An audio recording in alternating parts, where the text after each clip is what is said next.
Okay start करें बच्चों। So welcome back to YoYo Bio. समझ में आयो। प्रेम रतन धन बायो। अच्छा, आज के बायो क्लास में we will continue with this chapter circulation, जहां पे दो टॉपिक डिस्कस करेंगे। Number 1 cardiac cycle and number 2 ECG. Okay, जिसमें से पहले कार्डियक साइकिल से स्टार्ट करते हैं। ओके, नाउ कार्डियक साइकिल को समझने के लिए हम लोग लास्ट लेक्चर का एक छोटा सा पार्ट पहले रिवाइज कर लेते हैं। Everybody please look here. Now इस रिवीजन वाले पार्ट में हम लोग हार्ट के चारों चेंबर के कनेक्शंस को रिवाइज करेंगे। So we all are aware so far that human heart is divided into 4 chambers. Full form right atrium, right ventricle, left ventricle. Now बेटा, right atrium receives deoxygenated blood from the upper part of the body through superior vena cava and from lower part of the body with the help of inferior vena cava, and deoxygenated blood of the heart itself is drained by coronary sinus। हम सबको इतना मालूम है कि right atrium में blood 3 जगह से आता है ना बेटा। सुपीरियर वेना केवा लेकर आ रहा है, इंफीरियर वेना केवा लेकर आता है और कोरोनरी साइनस। उसके बाद बच्चों राइट एट्रियम इस ब्लड को दे देगा राइट वेंट्रिकल को, और राइट वेंट्रिकल के बाद ये ब्लड जाएगा पल्मोनरी आर्टरी में। एक छोटा सा पॉइंट कवर करें। यहां पे जब ब्लड राइट एट्रियम से राइट वेंट्रिकल में आएगा तो यहां एक वाल्व है जिसको ट्राइकस्पिड वाल्व बोलते हैं बेटा। नेक्स्ट, पल्मोनरी आर्टरी में जब ये ब्लड जाएगा तो पल्मोनरी आर्टरी इस ब्लड को कैरी करके लंग्स के पास ले जाएगा बेटा। अब लंग्स में deoxygenated blood will get converted into oxygenated blood. चलो ध्यान देना बेटा। Then this oxygenated blood is return back to the heart,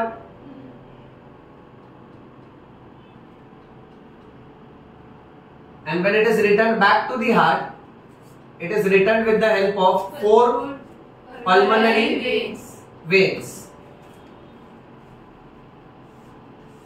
Now left atrium will give blood to left ventricle, and there is another valve over here which is called as bicuspid valve. Then the blood leaves from left ventricle into the largest artery called as aorta. Aorta will pump blood to different systems of the body.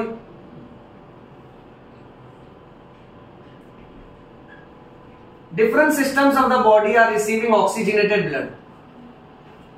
अब body का जो अलग अलग system है, जैसे nervous system, पेट में digestive system, excretory system, reproductive system, तो सब सिस्टम क्या करेगा, जो ब्लड आ रहा है उसके अंदर के ऑक्सीजन को यूज कर लेगा, और यूज करने के बाद waste gas carbon dioxide generate करेगा। अब वो जो कार्बन डाइऑक्साइड वाला ब्लड है उसको हम लोग बोलेंगे डीऑक्सीजनेटेड ब्लड। विच ब्लड बेटा? This deoxygenated blood, take the same story, is brought from the lower half of the body through inferior vena cava and from the upper half of the body through superior vena cava। तो basically यही है ना circulation बच्चों। हम लोग last 2 lecture से step by step बहुत आराम से यही समझ रहे हैं कि इस तरीके से ब्लड सर्कुलेट होता है from heart to lungs, lungs back to heart, then from heart to different parts of the body, from different parts of the body back to the heart। इसको हम लोग बहुत सिंपल लैंग्वेज में बोला करते थे डबल सर्कुलेशन।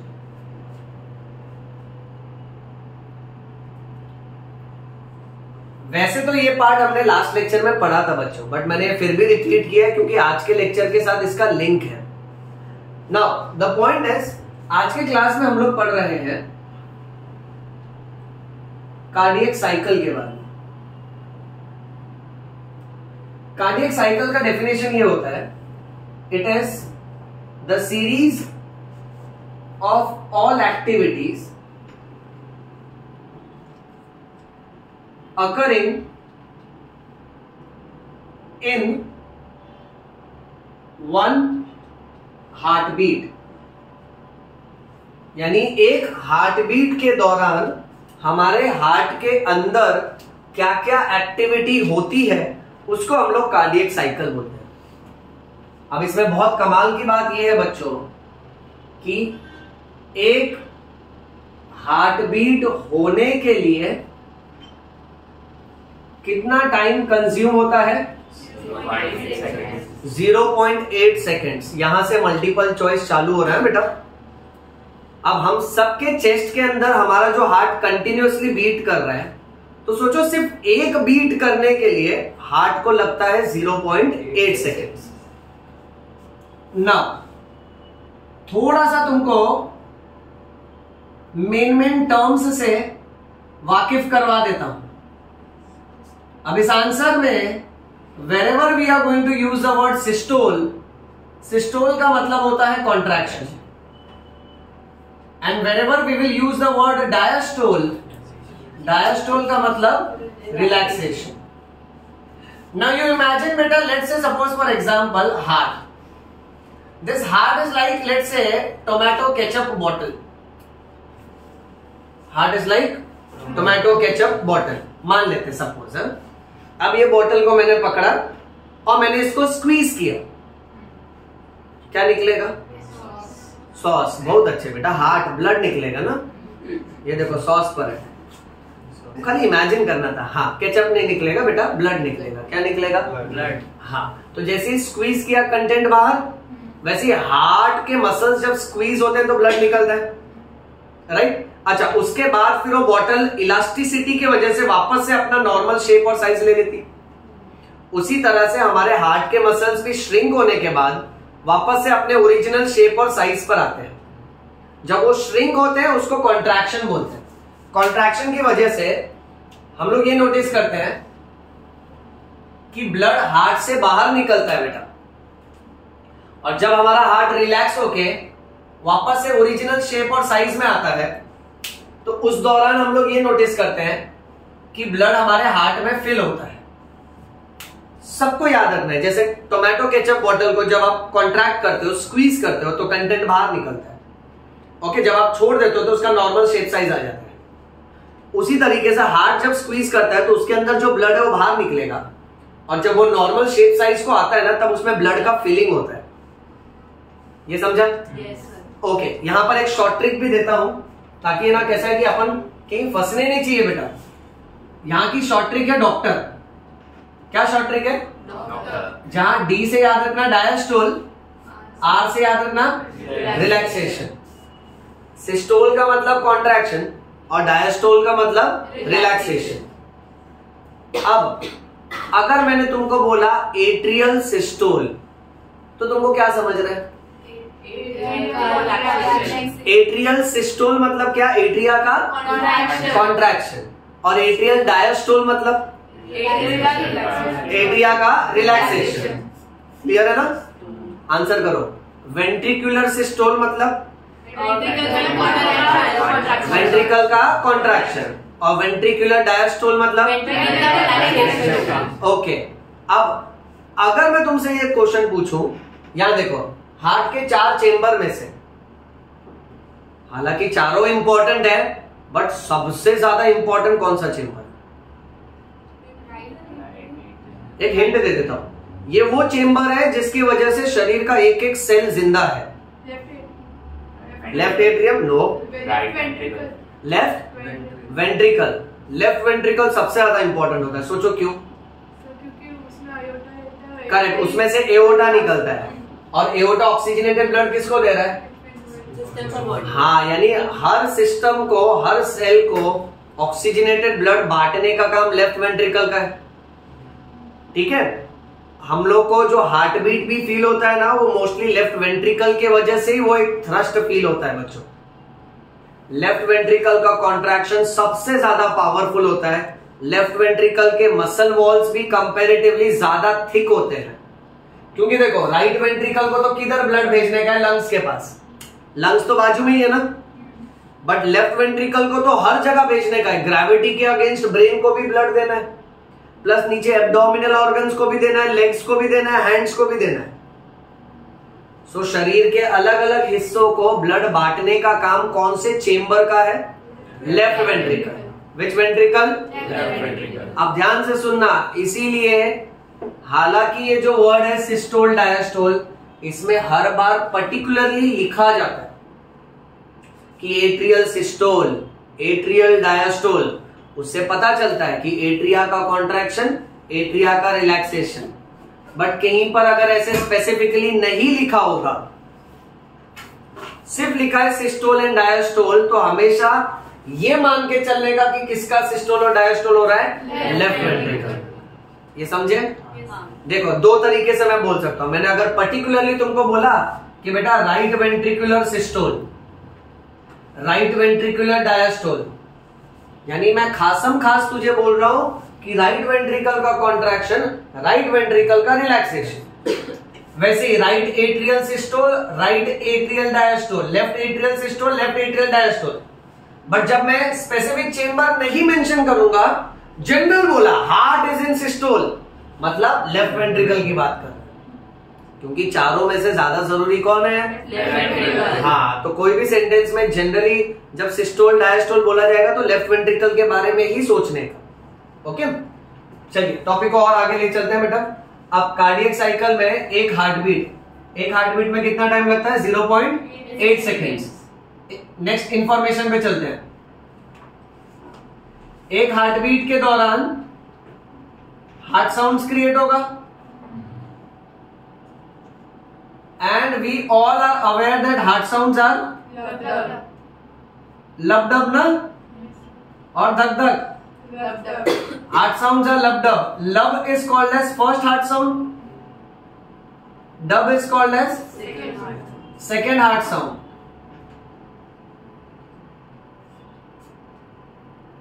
ध्यान से सुनना। अब कितनी कमाल की बात है, रादर मैं भी कभी कभी ये सोचा करता था जब मैंने बायोलॉजी अच्छे से नहीं पढ़ा था। जब भी मैं कोई हार्ट का एनिमेटेड वीडियो देखता था ना, तो उसमें ऐसा हार्ट का सिस्टोल डायस्टोल दिखाते थे, यानी कॉन्ट्रैक्शन रिलैक्सेशन। ठीक है, और बैकग्राउंड में ऐसा साउंड क्रिएट करते थे, लबडब लबडब लबडब लबडब लबडब। तो मुझे ऐसा लगता था मसल्स के कॉन्ट्रैक्ट और रिलैक्स करने की वजह से हार्ट साउंड्स क्रिएट होते। बट एक बायो स्टूडेंट को पढ़ने के बाद क्लियरली याद रहना चाहिए कि हार्ट के साउंड्स मसल के कॉन्ट्रैक्शन रिलैक्सेशन की वजह से नहीं आते। हार्ट के साउंड्स जो वाल्व है ना, उसके बंद होने की वजह से आते हैं। मैं ना लेक्चर के बहुत इंपॉर्टेंट लाइन पर हूं, सब लोग इसको एकदम ध्यान से सुनो। हमारे हार्ट से जो भी साउंड आता है ना, लबडब, वो हार्ट के अंदर जो वाल्व है, याद है फ्लैप, बाइकस्पिड ट्राइकस्पिड, वो सब, तो ये वाल्व के बंद होने की वजह से साउंड आता है। Not even opening up, it is not opening of valve, it is closing of valve. अब जो फर्स्ट हार्ट साउंड है ना, this is created because of closure of which two valve? Bicuspid and tricuspid. और ये दोनों valve एक साथ बंद होते हैं एक ही टाइम पे। इधर बाइकस्पिड बंद है तो उसी टाइम पे ट्राइकस्पिड भी बंद। दोनों के साथ में बंद होने की वजह से पहला हार्ट साउंड आता है, जिसको लब बोलते हैं। Next, dub sound. This is created because of closure of semilunar valves. अब तुमको याद रहना चाहिए कि सेमीलूनार वाल्व्स एओर्टा और पल्मोनरी आर्टरी के अंदर है ना। Pulmonary artery and aorta has this valve which is called as semilunar valve. Semi मतलब हाफ, लूनार मतलब मून, जैसे सोलार मतलब सन, पक्का ना? लूनार मून, तो सोलार सून होना चाहिए। सन। अच्छा, ग्रामर के हिसाब से अब ये पॉइंट को ही देख, मैं कितना आराम से अभी तेरे को एक्सप्लेन करके देगा। फिलहाल इसको अच्छे से सेट कर ले। लब साउंड बाइकस्पिड ट्राइकस्पिड के बंद होने की वजह से, और डब साउंड सेमीलुनर वाल्व बंद होने की वजह से। ओके, और ये एक लब डब के लिए कितना सेकेंड्स लगता है? यानी अपने चेस्ट के अंदर 0.8 सेकेंड्स में क्या क्या होता है वो मैं तुमको समझा रहा हूं। देखते जाओ ध्यान से, notice here. So let's say suppose for example, अब इसको है ना आंसर की तरीके से लिखते हैं। कार्डियक साइकिल, बेटा 1 second. Cardiac cycle is consisting of how many seconds? 0.8 seconds. इसको सुनो ध्यान से। अब इस 0.8 सेकंड्स में जो भी इवेंट्स है उसको हम लोग 3 पार्ट में डिवाइड करेंगे। पहले शॉर्ट फॉर्म लिखता हूं, उसके बाद फुल फॉर्म पे चलेंगे। एस से क्या होना चाहिए? सिस्टोल। और डी से डायस्टोल। सिस्टोल मतलब कॉन्ट्रैक्शन, और डायस्टोल मतलब रिलैक्सेशन। ओके, देखो ध्यान से। हाँ, this is atrial systole, this is ventricular systole. हाँ, थोड़ा ग्रामर चेंज करेंगे, ventricular systole, and this is joint diastole. Joint यानी एट्रिया और वेंट्रिकल साथ में। हाँ, इतना समझा? ओके, थोड़ा टाइमिंग दे देता हूं। 0.8 सेकेंड में से इसको लगेगा केवल 0.1 सेकेंड, इसको लगता है अप्रोक्सीमेटली 0.3 सेकेंड्स। ओके, और इसको लगेगा 0.4 सेकेंड्स। इसको बाय हार्ट कर लो। हाँ, बोलो बेटा, क्या डाउट है? सर, आपने बताया था कि वो 0.8 सेकेंड टोटल टाइम होता है, तो सर लब डब की जो साउंड होती है वो एक ही साथ क्रिएट होती है कि पहले उसका क्रिएट होता है लब का फिर डब का? हाँ, नहीं, अलग अलग तरीके से होता है। पहले लब साउंड होता है, उसके बाद डब साउंड होता है।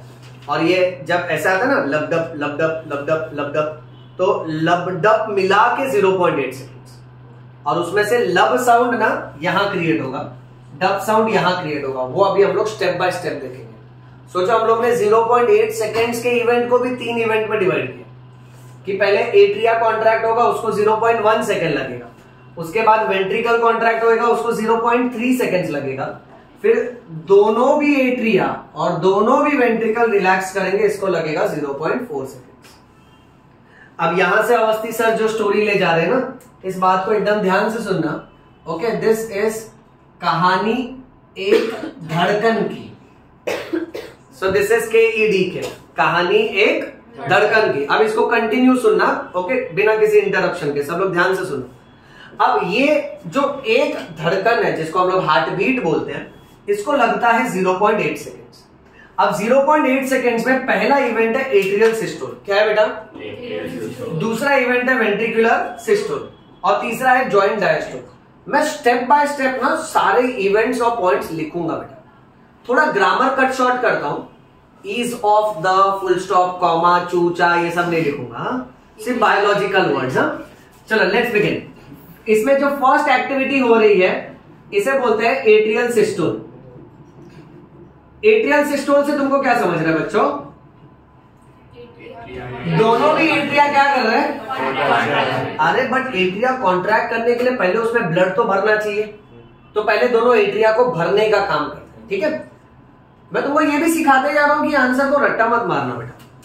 रट्टा मारोगे ना तो लेंदी आंसर है ना, मतलब बार बार तुमको पढ़ना पड़ेगा और बार बार भूलते भी जाओगे। एक बार इवेंट अगर सेट किया ना तो मस्त याद हो जाएगा। ओके, चलो ध्यान दो। अब पहले ना दोनों एट्रिया को भरते हैं, एक एक करके पॉइंट लिखते हैं। अब होता क्या है कि right atria receives deoxygenated blood बेटा, और इसको डीऑक्सीजनेटेड ब्लड कौन कौन दे रहा है? एसबीसी दे रहा है, आईबीसी भी दे रहा है, और कोरोनरी साइनस। यहां से स्टार्ट किया ना आंसर, जो अभी बोला ना वही लिखना है। ओके, खाली देखते जाना ध्यान से। अच्छा, इसी टाइम पे जब right atrium deoxygenated blood receive कर रहा है, so left atrium receives oxygenated blood, और इसको ऑक्सीजनेटेड ब्लड कौन लाके दे रहा है? 4 पल्मोनरी वेन्स, बराबर है? इतना समझा सबको? ओके, एक छोटा पार्ट यहां पे और ऐड कर देते हैं। In our previous class we have also seen that हमारे हार्ट में थोड़ा सा वायरिंग नेटवर्क है जो शुरू होता है SA नोड से, उसके बाद आता है AV नोड, राइट? अच्छा, फिर bundle of His, right bundle, left bundle and पर्किंजे fibres. इसको हम लोग बोलते हैं कंडक्टिंग सिस्टम ऑफ हार्ट, यानी हार्ट के अंदर का वायरिंग वाला सेटअप। दोनों आंसर एक टाइम पे मिक्स करके एक हार्ट बीट को समझना है। अब उसका स्टार्ट यहां ले लिया हमने कि भाई दोनों एट्रिया में ब्लड भर चुका है, कौन कौन ब्लड लाया, कैसा ब्लड लाया, वो हमको पता चला। अब इसके बाद क्या होता है ना, जैसे ही दोनों एट्रिया भर जाता है, SA नोड जो है, इसको क्या बोलते हैं हम लोग? पेसमेकर ऑफ हार्ट ना। ये SA नोड जो है which is pacemaker of heart, ये इंपल्स बनाएगा। इंपल्स को हाईफाई लैंग्वेज में एक्शन पोटेंशियल बोलते हैं। क्या बोलते हैं बेटा? Action potential. ओके, सो इसने एक इलेक्ट्रिक मैसेज जनरेट कर दिया बेटा। अब ये मैसेज SA नोड से होते हुए पहले तो जाएगा इंटर नोडल पाथवे में। कुछ याद आ रहा है? इंटर नोडल पाथवे, ये वायर है ना जो दोनों SA नोड और AV नोड को कनेक्ट कर रहे हैं। उसके बाद ये मैसेज जाता है कहां पे? AV नोड के पास। अगर इसको पेस मेकर बोलते हैं तो इसको पेस सेटर बोलते हैं। अब देखो, दोनों एट्रिया में ब्लड भर चुका है। जैसे ही दोनों एट्रिया में ब्लड भर जाता है ना, SA नोड AV नोड तक मैसेज पहुंचा देता है। और मैसेज जैसे AV नोड तक आया ना, तो ये कैसा होता है कि वो वायरिंग से जब मैसेज आता है ना, तो वायरिंग के आजू बाजू में जितने भी मसल फाइबर्स है वो स्टिमुलेट हो जाते हैं। और एक मसल फाइबर दूसरे मसल फाइबर को स्टिमुलेट करता है, क्योंकि 11th स्टैंडर्ड में हमने देखा है हमारा कार्डियक मसल ब्रांच्ड है। कुछ ऐसा पैटर्न है ना बच्चों? तो देखो ये कैसी बात हो गई। समझो तुम सब के सब बच्चे, तुम लोग सब कार्डियक मसल फाइबर हो और हम सब ने एक दूसरे का हाथ पकड़ रखा है। ऐसे ही सिचुएशन हुआ ना। और हम सब में से मान के चलते हैं सौरभ को शॉक लगा, तो सौरभ नाच रहा है, एकदम डांस कर रहा है, तो बताओ क्या होएगा? हाँ, तो ये ग्रुप डांस हो जाएगा ना। करेक्ट, क्योंकि ये अगर स्टिमुलेट हो गया तो दूसरे को स्टिमुलेट करेगा। सिमिलरली अगर इसने इंपल्स बनाया और इसने AV नोड तक भेजा, तो मसल फाइबर जा जाके पूरा दोनों एट्रियम जो है उन सब में वो मैसेज डिलीवर हो जाएगा। अब जैसे ही मैसेज सारे एट्रियल के मसल फाइबर्स तक पहुंच चुका है, तब जाके एट्रिया कॉन्ट्रैक्ट होगा। बट इनके कॉन्ट्रैक्ट होने से पहले अब थोड़ा और डिटेलिंग में चलते हैं। बेटा मेरी बात एकदम ध्यान से सुनना। वेंट्रिकल के अंदर मैंने तुमको पिछले क्लास में सिखाया था, खास किस्म के मसल होते हैं जिसको बोलते हैं पैपिलरी मसल्स। क्या बोलते हैं? ये पैपिलरी मसल से वायर जुड़े होते हैं जिसको बोलते हैं कॉर्डेट टेंडिनी। क्या बोलते हैं? कॉर्डेट टेंडिनी। और ये कॉर्डेट टेंडिनी अगर खींच लिया ना, तो इसके वजह से दो वाल्व खुल जाएंगी। So bicuspid valve and tricuspid valve, दोनों की दोनों वाल्व ओपन हो जाएंगे बेटा, क्योंकि ये फ्लैप होता है। समझो बाइकस्पिड वाल्व का फ्लैप है, तो इससे जो धागा नीचे निकल के जा रहा है वो कॉर्डेट टेंडिनी है, और नीचे जो मसल है वो पैपिलरी मसल है। तो ये पैपिलरी मसल और कॉर्डेट टेंडिनी, ये टेंडन जब खींचेगा तो फ्लैप नीचे आएगा ना, तो बाइकस्पिड वाल्व खुलेगा। वैसे जो तीन फ्लैप है ट्राइकस्पिड, वो भी खुलेगा। सो अब हमने लिखा बाइकस्पिड और ट्राइकस्पिड वाल्व खुल जाएगा, और जैसे ये खुलेगा तब जाके आप टाइटल लिखते हैं। AS होगा, AS यानी एट्रियल सिस्टोल। ये बात समझी सबको? अच्छा, बट ये पूरी एक्टिविटी होने के लिए, ये पूरा होने के लिए कितना टाइम लग रहा है? 0.1 सेकेंड। इमेजिन,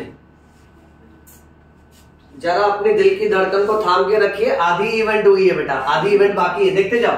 अब जैसे ये हो जाएगा मेरा बेटा, आप जानना चाहिए कि ब्लड राइट एट्रिया से होते हुए राइट वेंट्रिकल में जाएगा और ब्लड लेफ्ट एट्रिया से होते हुए लेफ्ट वेंट्रिकल में जाएगा। ओके, चलिए अब चलते हैं नेक्स्ट टाइटल की तरफ। नेक्स्ट टाइटल है वीएस। फुल फॉर्म बताओ। हाँ, अब ना बेटा मेरी बात एकदम ध्यान से सुनना। अब जैसे ये ब्लड नीचे उतर के आ गया, ठीक है, दोनों वेंट्रिकल भर गए। अब दोनों वेंट्रिकल को जितना भरना था भर गए। तो बाइकस्पिड ट्राइकस्पिड वाल्व जो खुला था वो क्या होना चाहिए? अभी बंद होना चाहिए ना। एट्रियल सिस्टोल और वेंट्रिकुलर सिस्टोल के बीच में, इन दोनों के बीच में क्या होगा? बाइकस्पिड और ट्राइकस्पिड वाल्व बंद होगा। तो यहां मैं मेंशन कर रहा हूं कि अब बाइकस्पिड और उसके साथ साथ ट्राइकस्पिड वाल्व क्या हो रहा है? इसके वजह से फर्स्ट हार्ट साउंड आएगा, दैट इज, समझा ना? अच्छा, अब ये बंद हो गए, ब्लड यहां भर गया, वेंट्रिकल को जितना भरना चाहिए था भर गया। तो अब हम लोग ने देखा, ये स्टोरी नीचे लेते हैं कि भाई right ventricle has received deoxygenated blood from right atrium, ठीक। अच्छा, लेफ्ट वेंट्रिकल की क्या कहानी हुई? It has received which blood? हाँ, it has received oxygenated blood from left atrium. अब इसी टाइम पे मैसेज कहां तक पहुंचा है अपना? एवी नोड ना, है ना मेरा बेटा? हाँ सर। ओके, यानी मैसेज यहां तक है। अब ये मैसेज यहां से होते हुए बंडल ऑफ हिस में जाएगा, फिर राइट बंडल, लेफ्ट बंडल, और लास्ट में कौन सा? फाइबर्स। हाँ बेटा, वो पूरा ग्रामर अभी यहां लगाते हैं। सो अब जो मैसेज एवी नोड के पास है, तो यहां मैं खाली एक ही बार ये वर्ड लिख देता हूं, इसको हम लोग क्या बोल सकते हैं? इंपल्स। इंपल्स यानी क्या? मैसेज। इसी का हाईफाई वर्ड क्या है? हाँ, so this impulse is now transmitted from AV node to bundle of His. My beta, from bundle of His, it will go to right bundle branch and it will go to left bundle branch. कोई problem किसी को? अच्छा, अब वो right और left bundle branch में गया, finally वो मैसेज कौन से फाइबर्स के पास जाएगा? Purkinje fibres. And we know Purkinje fibres ventricle के वॉल से चिपके हुए हैं, तो अब वो मैसेज कहां गया? वेंट्रिकल की दीवारों में गया। अब जैसे ही मैसेज वेंट्रिकल की दीवारों में गया, उसी टाइम पे सेमिलुनर वाल्व, जो कि किसके अंदर है? एओर्टा और पल्मोनरी आर्टरी, ये दोनों वाल्व खुल जाएगा। एवी नोड ने, एसए नोड ने एवी नोड को दिया, एवी नोड ने बंडल ऑफ हिस, फिर right bundle, left bundle, Purkinje fibres. और पर्किंजे फाइबर्स सिर्फ ऐसा ही नहीं जाता है, ये जो हार्ट तुम लोग बोर्ड पे देख रहे हो ना, ये ऐसा गोल हार्ट है, कोनिकल शेप, जिसको खड़ा खड़ा काट दिया है, तो ये दो पार्ट में ओपन हुआ है। आगे का पार्ट हटा दिया तो आपको पीछे का पार्ट दिख रहा है, बट आगे का पार्ट अगर लगाया तो bundle of His, right bundle, left bundle, Purkinje fibres ऐसा साइड में जाएगा, आगे की दीवारों में भी जाएगा, पीछे की दीवारों में भी आएगा ना, 3 डायमेंशनल, करेक्ट। अब मैसेज वेंट्रिकल की हर दीवार तक पहुंच चुका है, तो वेंट्रिकल का हर एक मसल फाइबर स्टिमुलेट हो चुका है कि भाई मेरे को जोरदार कॉन्ट्रैक्शन मारना है, मैं ब्लड से भर चुका हूं। बट उसके कॉन्ट्रैक्शन के पहले सेमिलुनर वाल्व्स खुलेगा, तो ऊपर का दोनों सेमिलुनर वाल्व्स खुलता है, जो कि पल्मोनरी आर्टरी और एओर्टा के अंदर है। अब वेंट्रिकल कॉन्ट्रैक्शन मारेगा, जैसे ये वाल्व खुल जाएगा, टाइटल पर चलो, वेंट्रिकुलर सिस्टोल होगा, लिख देता हूं वापस, वीएस होगा। वीएस यानी कितना टाइम लगेगा वेंट्रिकुलर सिस्टोल? 0.1 सेकंड। तुमने एक बात देखा, एट्रियल सिस्टोल को कितना टाइम लगा? 0.1। क्योंकि एट्रिया को तो भाई झटके से कॉन्ट्रैक्शन मार के ब्लड को नीचे ही उतारना है। एक तो जस्ट नीचे वेंट्रिकल को ही देना है, प्लस ग्रेविटी भी उसका मदद कर रहा है ना। तो देखो, एट्रिया के कॉन्ट्रैक्शन को ज्यादा समय नहीं लगता है, जितना समय इसको लग रहा है उससे 3 गुना ज्यादा समय इसको लग रहा है। क्योंकि वेंट्रिकल को ज्यादा देर तक कॉन्ट्रैक्शन मार के उसको तो ब्लड एओर्टा में भेजना है और पल्मोनरी आर्टरी में भेजना है, तो वेंट्रिकल का कॉन्ट्रैक्शन थोड़ा लॉन्ग ड्यूरेशन तक लास्ट कर रहा है बेटा ना। नोटिस, जैसे ही वेंट्रिकुलर सिस्टोल होगा ना तो अब ब्लड भरना चालू हो जाएगा, ब्लड जाएगा एओर्टा और पल्मोनरी आर्टरी में। ओके, अब मैं इसको अलग पेन से लिखता हूं वापस। और जैसे ही ब्लड निकल गया इमीडिएटली उसके बाद बताओ क्या होगा? हाँ, क्लोज हो जाएगा, तो उसके वजह से सेकंड हार्ट साउंड आएगा डब, बराबर ना? उधर ना एमसीक्यू में बाइकस्पिड और ट्राइकस्पिड लिखने के बदले में एट्रियोवेंट्रिकुलर वाल्व भी लिख सकते है ना, क्योंकि ये एट्रिया और वेंट्रिकल के जंक्शन पे है। और मैं कह सकता हूं कि right atrioventricular valve is a tricuspid valve and the left atrioventricular valve is bicuspid valve. बच्चों मुझे ईमानदारी से बताओ, तुमको एक एक पॉइंट समझना अच्छे से? हाँ, बहुत इंपॉर्टेंट है, क्योंकि ये हार्ट बीट के अंदर की स्टोरी है बच्चों। अब क्या होता है ना, सेमीलूनर वाल्व बंद हो जाता है तो डब साउंड आता है, ठीक है? फिर जैसे ही डब साउंड हो गया ना, क्या चालू हो जाएगा? जॉइंट। इसको कितना टाइम लगता है? 0.4 सेकेंड। 0.4 सेकेंड्स। अब जॉइंट डायस्टोल में क्या होगा? देखो, वेंट्रिकल ने तो कॉन्ट्रैक्शन मार दिया, ठीक है? वेंट्रिकल ने कॉन्ट्रैक्शन मार दिया, सो लेफ्ट वेंट्रिकल से ब्लड तो गया एओर्टा में, और एओर्टा जाके बांट रहा है उसको two different parts of the body. Right ventricle से ब्लड कौन से पाइप में जाएगा? Pulmonary artery. वहां से कहां जाएगा? लंग्स में जाएगा, ठीक है? सो इस एक्टिविटी के बाद जब वेंट्रिकल ने सिस्टोल मार दिया ना, ओके, सो ब्लड एओर्टा और पल्मोनरी आर्टरी में जा चुका है। अब जॉइंट डायस्टोल के टाइम पे क्या होगा मालूम है? जॉइंट क्यों बोला? क्योंकि इस टाइम पे चारों भी चेंबर क्या कर रहे हैं? रिलैक्स कर रहे हैं। बट हार्ट के बारे में कभी ऐसा मत सोचना कि रिलैक्स कर रहा है यानी आराम कर रहा है। ओके, ये देखो कहानी देखो, कुछ बच्चे ना ऐसा मैथमेटिकल अप्रोच लगाते हैं कि सर 0.8 सेकंड उसको काम करना है, उसमें से 50% तो आराम ही कर रहा है।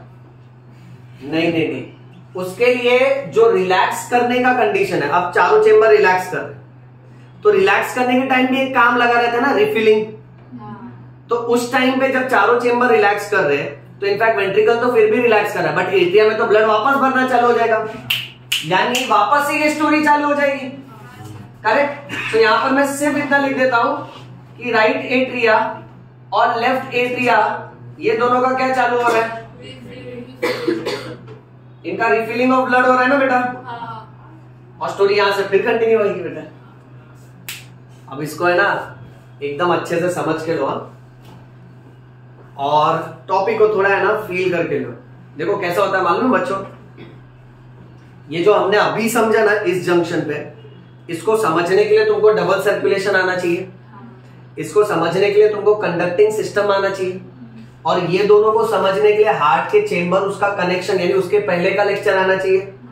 तो पिछले कम से कम 3-4 लेक्चर से जो भी हम चिल्ला रहे हैं, हमने माइंड में जो एक प्लेटफॉर्म रेडी किया है और एक एक कॉन्सेप्ट हम लोग लिंक करते गए, तब जाके अपने को एक हार्ट बीट समझा, that is cardiac cycle.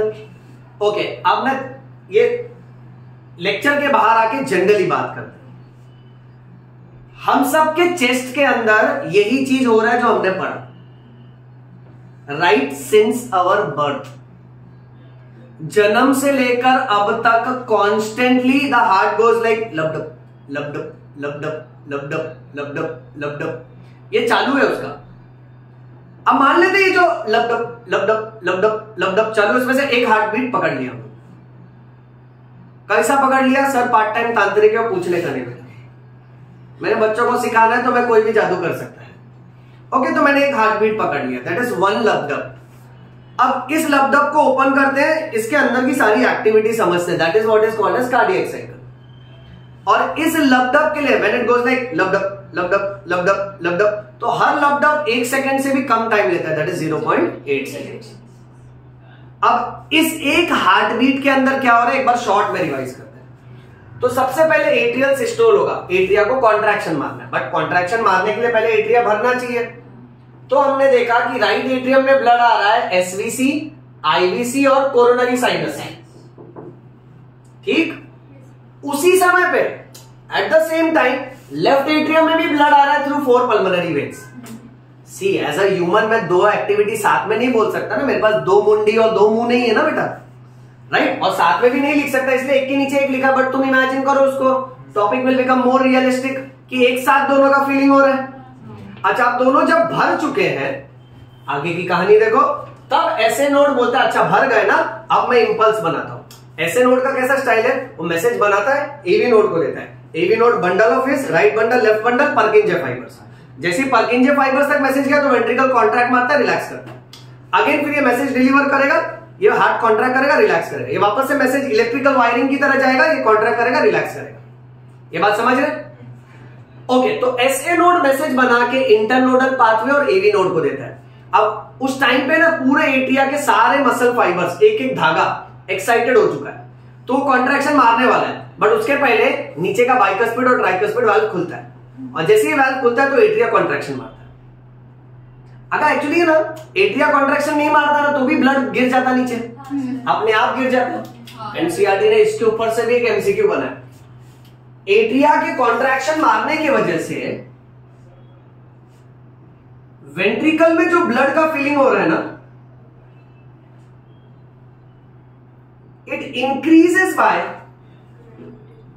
30%। It increases by, यानी अगर मैं खाली फ्लैप खोल दूं तो भी ब्लड गिरेगा, बट फ्लैप खोल के ऊपर स्क्वीज करूं तो ब्लड ज्यादा गिरेगा ना नीचे, और जल्दी गिर जाएगा ना, टाइम भी कम लगेगा। तो ये पॉइंट एनसीईआरटी ने कहा है कि एट्रिया के सिस्टोल की वजह से वेंट्रिकल में जो ब्लड आता है ना, वो ब्लड का अमाउंट और फ्लो बढ़ जाता है बाय हाउ मच परसेंट? 30%। ये एक एमसीक्यू बताया मैंने तुमको, ठीक है। बाकी फ्लो में आओ वापस, ठीक है। तो एसए नोड ने मैसेज बनाया, उसने मैसेज बना के एवी नोड तक भेज दिया, ठीक है। पैपिलरी मसल्स, कॉर्डेट टेंडिने की मदद से बाइकस्पिड और ट्राइकस्पिड वाल्व खुल जाता है, और ये जब खुल जाता है तब एट्रिया कॉन्ट्रैक्शन मारता है केवल 0.1 सेकंड के लिए। तब ब्लड राइट एट्रिया से राइट वेंट्रिकल में आएगा और लेफ्ट एट्रिया से लेफ्ट वेंट्रिकल में, करेक्ट है बेटा।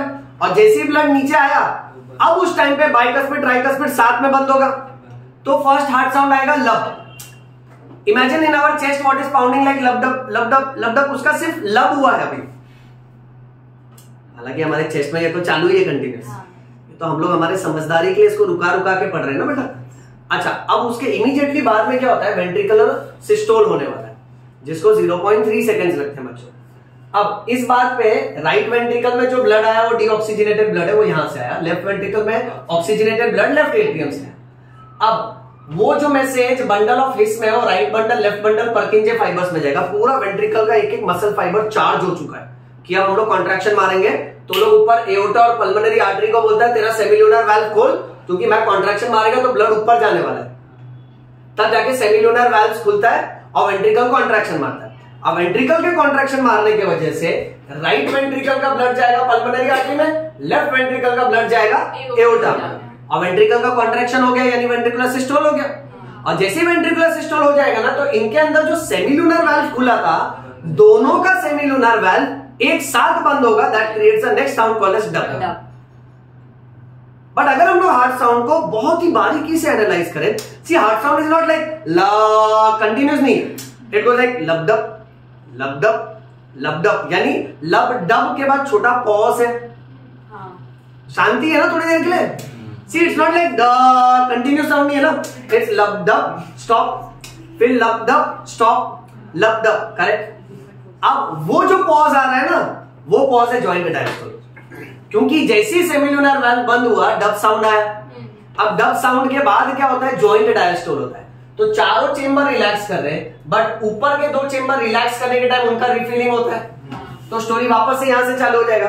और जैसे ही रिफिलिंग हो जाएगा, एट्रियल सिस्टोल होगा, और एट्रियल सिस्टोल के बाद फर्स्ट हार्ट साउंड आएगा, दैट इज लब। You understand this?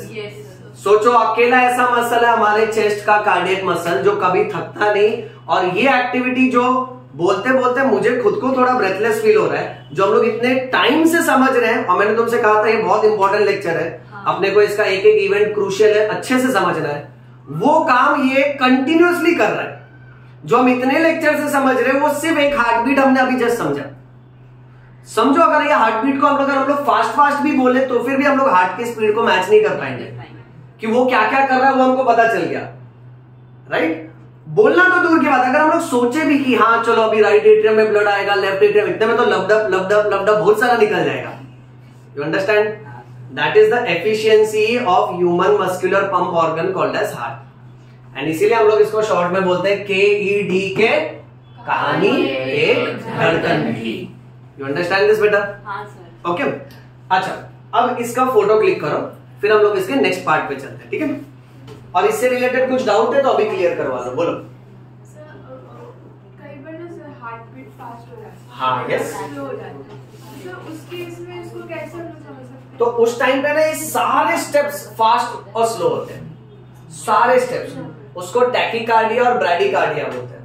उसका मैं एक सेपरेट लेक्चर दूंगा जहां हम लोग सिर्फ हार्ट रेट पढ़ेंगे, fast heart rate and slow heart rate. Okay, हाँ टाइमिंग और कम हो जाता है, और ज्यादा कम हो जाएगा। जैसे 0.1 है ना तो इट विल गो टू 0.005, 0.004 और कम हो जाएगा fast heart beat. Slow heart beat में टाइम बढ़ जाएगा उसका।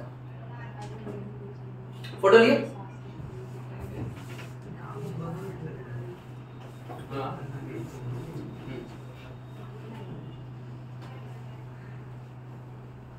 अभी नेक्स्ट जो टॉपिक है वो इससे भी भारी है, that be the last topic, फिर हम लोग स्टॉप करेंगे। Okay, that is related to ECG।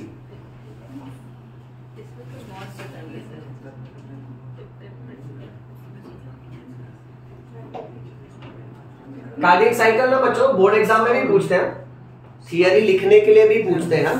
And I hope, देखो मैं तुमसे वापस कह रहा हूं बच्चों, मैं ना तुम लोगों को कभी भी है ना वो ट्रैक में नहीं देखना चाहता ऑर्डिनरी बायो स्टूडेंट्स की तरह कि जो रटे जा रहे। तुम्हारा इमेजिनेशन स्ट्रांग होना चाहिए। तुमको एक बार वो बॉक्स डायग्राम छप गया ना कि ब्लड कहां से कहां जाता है, तो स्टार्ट लेने का और फिर घुमा घुमा के पूरा सारा स्टेप्स फॉलो करके उसको वापस वहां लेकर आने का, और उस बीच में उसको बांट देने का, atrial systole, ventricular systole, joint diastole. I hope you understand what I am trying to tell you कि अपने को क्या है ना, रोट लर्निंग नहीं करना है, रट्टाबाजी नहीं करना है, अपने को ना माइंड में एनिमेट करके पिक्चराइजेशन करना है कि अच्छा इस तरीके से चल रहा है। यानी जब भी कोई लाइन पढ़ो ना, राइट एट्रियम से ब्लड राइट वेंट्रिकल जा रहा है, तो पढ़ो मत, उसको इमेजिन करो कि अच्छा यहाँ ऊपर से ब्लड नीचे जा रहा है, और वो इमेजिनेशन याद रखो क्योंकि वर्ड्स कैसे आप भूल जाओगे, बट वो इमेजिनेशन जैसे हम लोग एक बार पिक्चर देख लेते हैं ना, हाँ। अब वही पिक्चर का अगर स्टोरी लिख के दो और बोलूं कि रट्टा मार इसको, वो ज्यादा डिफिकल्ट हो जाता है। सेम है बच्चों, आप जितना है ना अपना विजुअल मेमोरी यूज करोगे ना, एनिमेट करोगे मन में, टॉपिक बहुत सुपर्ब लगेगा। और जो ये नहीं कर पाता है ना, जो सिर्फ रट्टा मारता है ना, वो कैसा, वो लंबा खिलाड़ी नहीं होता है। वो कुछ समय के बाद बोलता है अरे बहुत टफ लग रहा है यार, बहुत ड्राई लग रहा है, वैसा उसको लगने लगता है। और बाकी स्टूडेंट्स बोलते हैं कि अरे कितना लेंदी आंसर है, मस्त मजा आएगा भरने में, खाली छोटा सा पिक्चराइजेशन याद रखना, उस पर खींचते जाना है answer. You got it? So that's cardiac cycle, very important.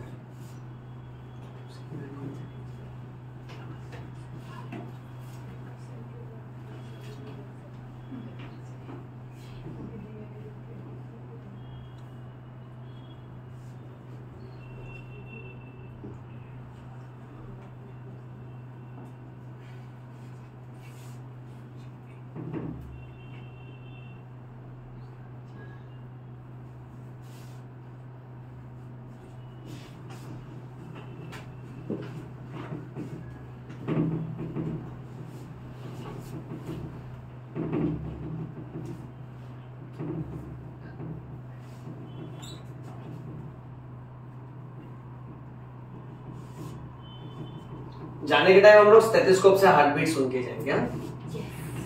Sorry, तो क्या है ना कि आपको एक्चुअल साउंड सुनाई देगा ना तो और सुपर्ब लगेगा। नहीं, खुद का नहीं, एक दूसरे का सुनेंगे। सर पहले ना किसी को कुछ डरा देना तो और तेजी से होगा। नहीं डराएंगे नहीं, डरना दौड़ा देंगे, इसको भगा देंगे, नीचे भाग के फिर ऊपर आना, थोड़ा हार्ट बीट फास्ट हो जाएगा, फिर हाँ पहले स्लो से, जो बचपन में गेम खेलते थे। सर एक फोटो तो लेंगे हम। Done done.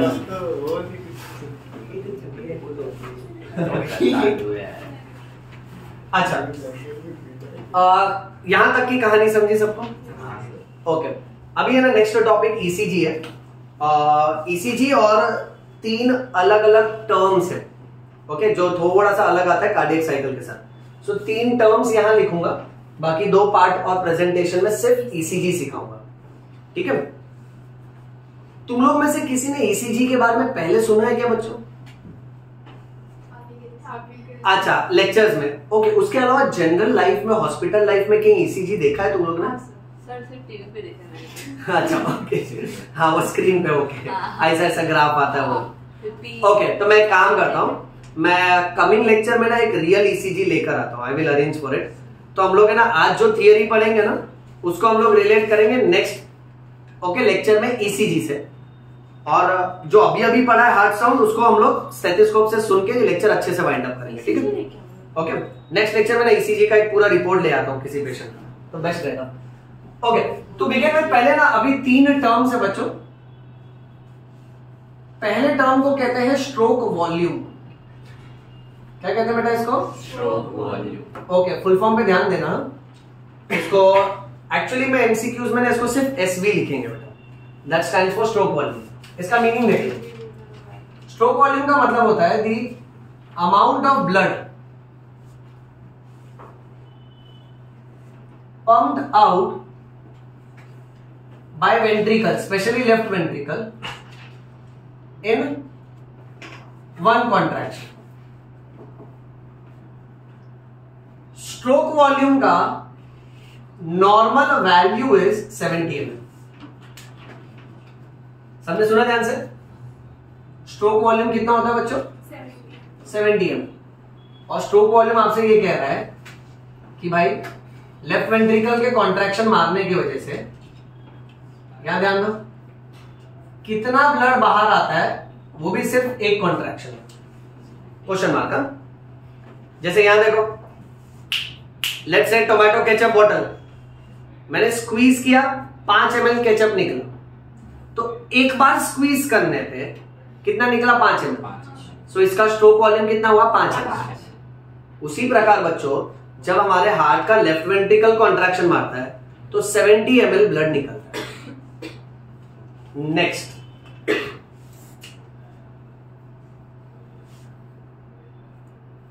नेक्स्ट, टर्म को हम लोग कहेंगे heart rate.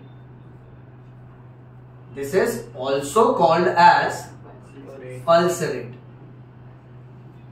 So needless to say the short form should be HR और PR। Okay, now heart rate और पल्स रेट, इसका मीनिंग देखो, it means very simple, number of beats per minute. यानी भाई 1 मिनट में आपका हार्ट कितनी बार beat करता है उसको हार्ट रेट बोलते हैं।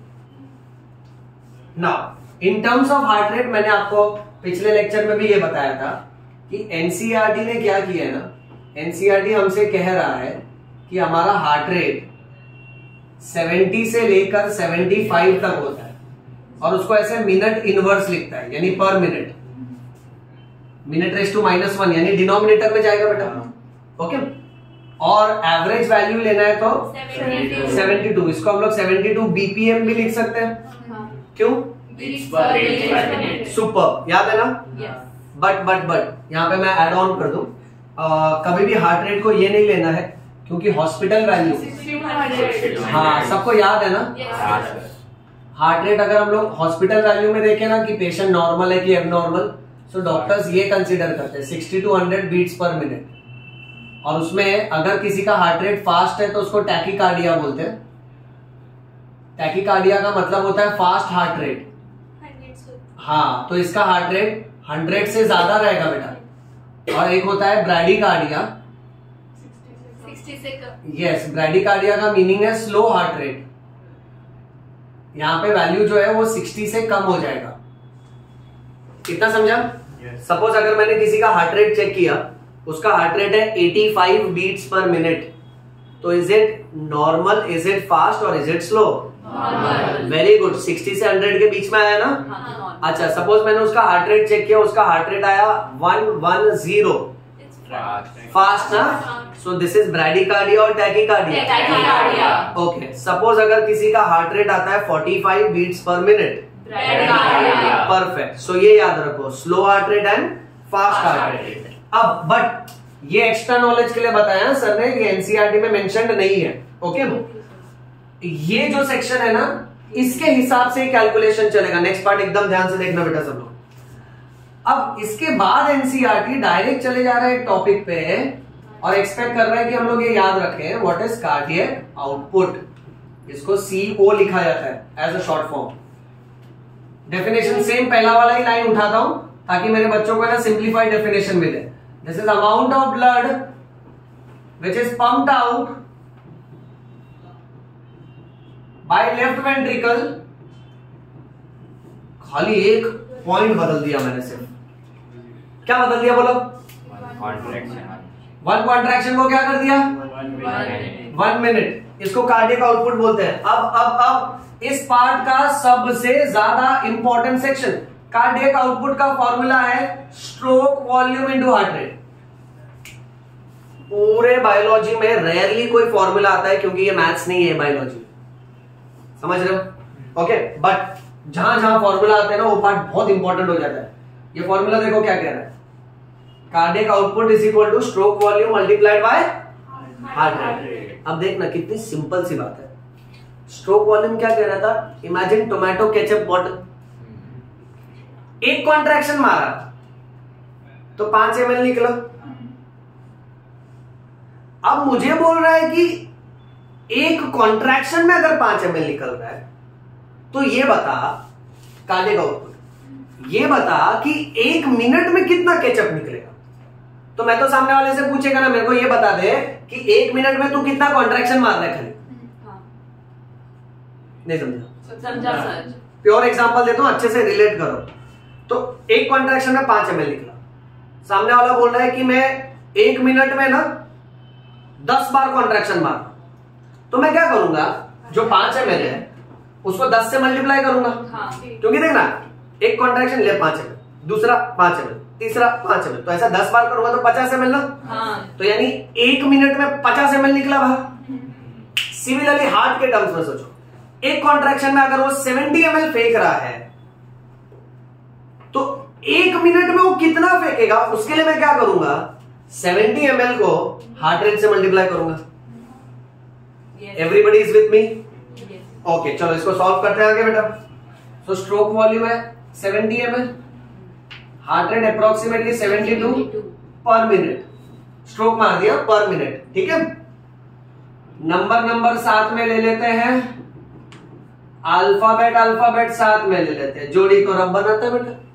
ओके, अब ये दोनों को मल्टीप्लाई करेंगे अप्रोक्सीमेटली 5040। उसके लिए 72 का टेबल आना चाहिए। मेरा मैथ्स बहुत स्ट्रांग है, तुम लोग टेंशन मत लो बेटा। ओके, तो मैं 72 का टेबल पढ़ के आया बेटा। ओके, अप्रोक्सीमेटली 5040 आता है। सो इतना ml आ रहा है 1 मिनट में। अब इसको मैं और अप्रोक्सीमेट करूं तो राउंड अप करूं तो 5000 हो जाएगा बेटा। 5000 मिलीलीटर 1 मिनट में, यानी फाइनल आंसर है, लीटर में कन्वर्ट करूं तो 5 लीटर 1 मिनट में। कहानी इधर खत्म। कार्डियक आउटपुट का वैल्यू आता है नीट में, कार्डियक आउटपुट इज 5 लीटर्स पर मिनट। इसको अभी भी खोद के 1-2 बात और सिखाऊंगा जो एनसीईआरटी में नहीं दी है।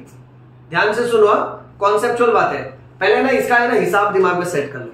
कार्डियक आउटपुट तुमने क्या देखा, it is stroke volume multiplied by heart rate. और जब 5 लीटर की बात कर रहे हैं ना, आप देखो पॉइंट्स कॉन्सेप्ट्स के टर्म्स में खो देते हैं। कॉन्सेप्ट नंबर 1, हमारे शरीर में ब्लड ही कितना होता है? 5 लीटर ना। याद है पहला लेक्चर बात किया था, एक एवरेज अडल्ट में 5 लीटर ब्लड होता है। तो सोचो अपने बॉडी में जो 5 लीटर ब्लड है, पूरा 5 लीटर ब्लड हार्ट से 1 मिनट में गुजर चुका होता है। यानी ब्लड का हर एक ड्रॉप, यानी सपोज हार्ट अभी स्क्वीज कर रहा है तो उसने 70 ml ही ब्लड बाहर फेंका। कुछ ब्लड अभी भी मेरे पैर में, थाइज में, बैक में है, ब्लड वेसल्स में, बट वो सब 1 मिनट के अंदर हार्ट में आएंगे और हार्ट उनको पंप करके आगे भेजेगा वापस। सो ये 5 लीटर्स ब्लड पंप करता है 1 minute. That is first concept. Second concept, cardiac output is stroke volume into heart rate.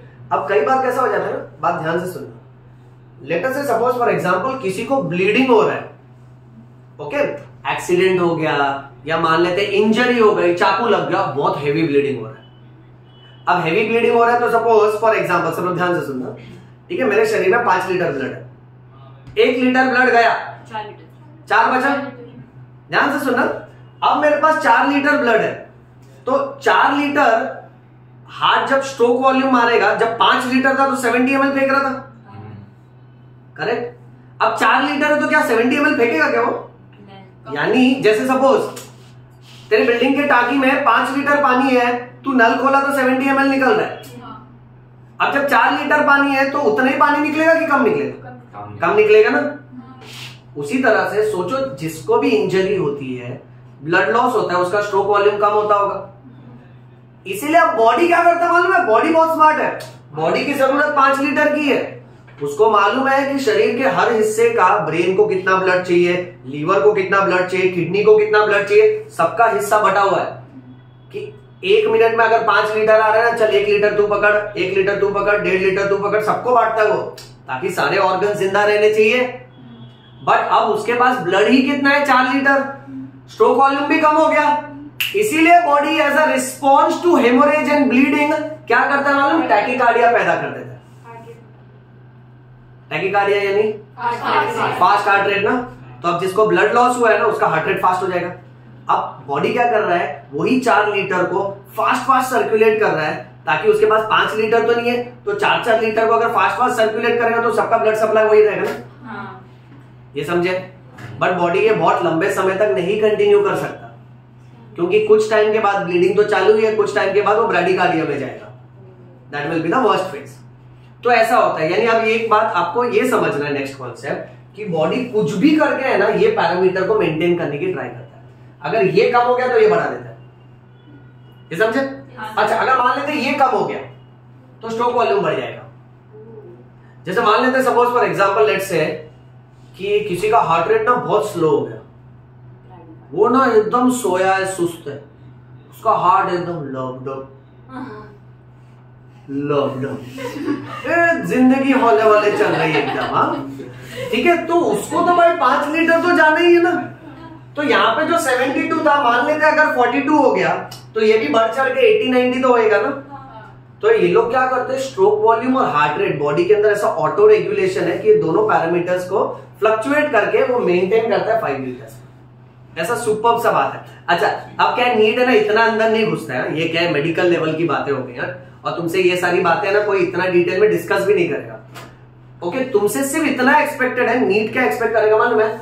कि स्ट्रोक वॉल्यूम कितना होता है, 70 ml मालूम होना चाहिए। वो देखो ऐसा लिख के नहीं देगा, खाली एस भी लिख के देगा। ओके, नेक्स्ट हार्ट रेट कितना होता है, एवरेज वैल्यू 72 लेकर चल, और कार्डियक आउटपुट 5 लीटर होता है। एक लेवल ऊपर जाके पूछा भी ना तो ज्यादा से ज्यादा डेफिनेशन पूछेगा, जहां बच्चा ये और इसी में गड़बड़ कर देता है। कितना ब्लड बाहर आया वो दोनों का डेफिनेशन है, बट एक झटके में कितना आया और 1 मिनट में कितना आया, उसके हिसाब से टर्म्स बदलता है। Am I very clear? समझा अच्छे से? ओके, चलो फटाफट आगे बढ़ते हैं। Let's go to the next topic. ये बीच का पार्ट डायग्राम के लिए रख देता हूं, थियरी आ चुका है। ईसीजी, सबसे पहले मेन पॉइंट से चालू करता हूं। एक महारथी साइंटिस्ट है जिनका नाम है एंथोवेन। क्या नाम है? Sir Einthoven. हाँ, बहुत अच्छा कि इनको रिस्पेक्ट दिया करो, अपने कार्डियोलॉजी में बहुत सुपर्ब साइंटिस्ट है। इन्होंने ही ईसीजी को डिस्कवर किया था। ये बंदा है ना, ये क्या सोचा कि यार हर रिपोर्ट कराने के लिए कोई ना कोई इन्वेस्टिगेशन टेक्निक होती है। जैसे मान लेते लंग्स का कुछ है, रिब्स का है, तो ले एक्सरे करा लिए, करेक्ट बेटा। ब्रेन का कुछ है, सीटी स्कैन करा लिए, एमआरआई करा लिए।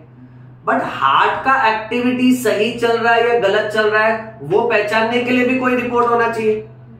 तो इन्होंने डिस्कवर किया ईसीजी। अब बात ऐसी है बच्चों, ईसीजी का फुल फॉर्म देखो, 3 फुल फॉर्म बन के आता है। एक होता है इलेक्ट्रोकार्डियोग्राम, दूसरा होता है इलेक्ट्रोकार्डियोग्राफ। सुन रहा है ना तू? ए दीक्षा मार खाएगी, हंस मत।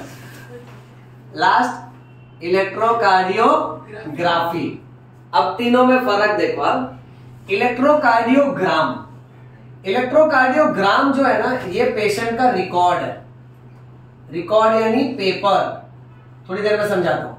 इलेक्ट्रोकार्डियोग्राफ ये इंस्ट्रूमेंट को बोलते हैं, एंड इस पूरे प्रोसेस में जो टेक्निक इन्वॉल्व है उसको इलेक्ट्रोकार्डियोग्राफी कहते हैं बच्चों।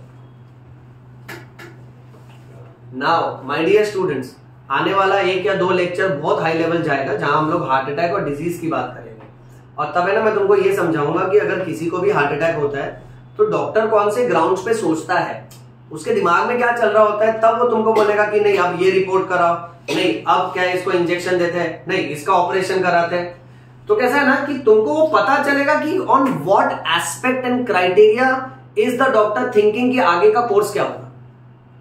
तो वो बातें मैं तुमको बताऊंगा, ठीक है। जिसका नेक्स्ट लेक्चर का ये मान लो, जब अभी जो पढ़ा रहा हूं ना, ठीक है, ये आज के लेक्चर के लिए अब ये वाला पार्ट इतना इंपॉर्टेंट नहीं, आज के लेक्चर का जो इंपॉर्टेंट पार्ट था हो चुका है। ये पार्ट तुमको काम आएगा नेक्स्ट क्लास में, ठीक है। तो ये नेक्स्ट क्लास का बेस है, इसको अच्छे से समझो। अब ईसीजी में कैसा होता है ना कि जब भी किसी पेशेंट का चेस्ट पेन का प्रॉब्लम है, हार्ट अटैक जैसा लग रहा है, और अगर अपने को चांस नहीं लेना है, देखो बहुत सारे हार्ट अटैक एसिडिटी के पेन भी निकलते हैं। लोगों को लगता है पेशेंट ऐसा रात में चिल्लाता है, हाय डॉक्टर छाती दुख रहा, हार्ट अटैक, मर गया मैं। वैसा पेशेंट कभी नहीं मरता, वो जीता है बहुत।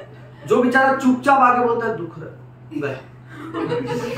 ऐसा रिवर्स कुछ भी होता है, नेचर है ना बेटा, सब कुदरत का पावर है। वो तो हम लोग डॉक्टर्स क्या करते हैं, हम लोग थोड़ा पढ़ लिख के अपना दिमाग लगा के बेचारे पेशेंट की मदद करने की कोशिश करते हैं, बट सब मिक्स पिक्चर आता है, राइट। अच्छा, अब पॉइंट ऐसा है कि हर चेस्ट पेन हार्ट अटैक है कि नहीं उसका पता चलता है ईसीजी से। अब इस ईसीजी रिपोर्ट में क्या होता है, मेरी बात एकदम ध्यान से सुनना। ओके, जब भी कोई पेशेंट ईसीजी रिपोर्ट कराने जाता है ना बच्चों, तो सबसे पहली बात तो ये होती है कि इस ईसीजी की ना एक छोटी सी मशीन आती है, इसका शेप अलग अलग होता है, और अप्रोक्सीमेटली ना बच्चा ये ऐसा डब्बा शेप का रहता है, रेक्टेंगल शेप का, ऑलमोस्ट इतना बड़ा रहता है।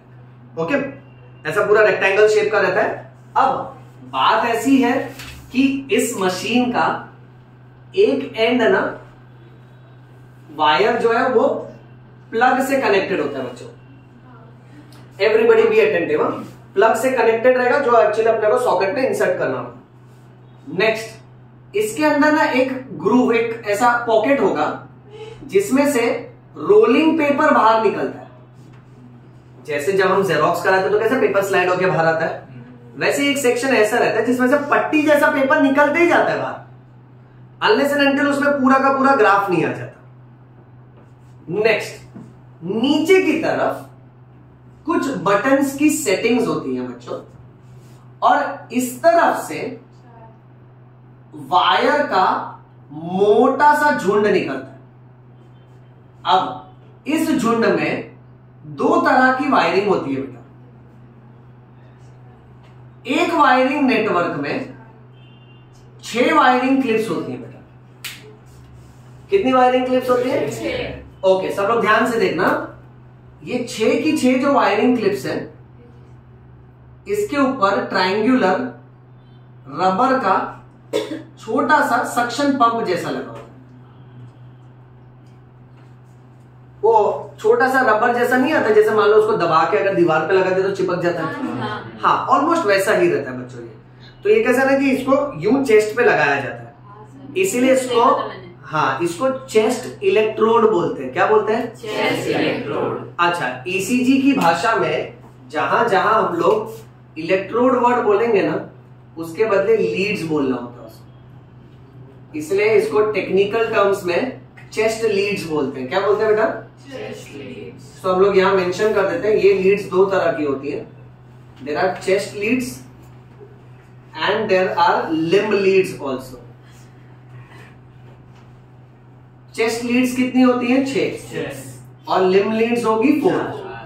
यहां देखना बेटा, इसको अलग कलर से दिखा।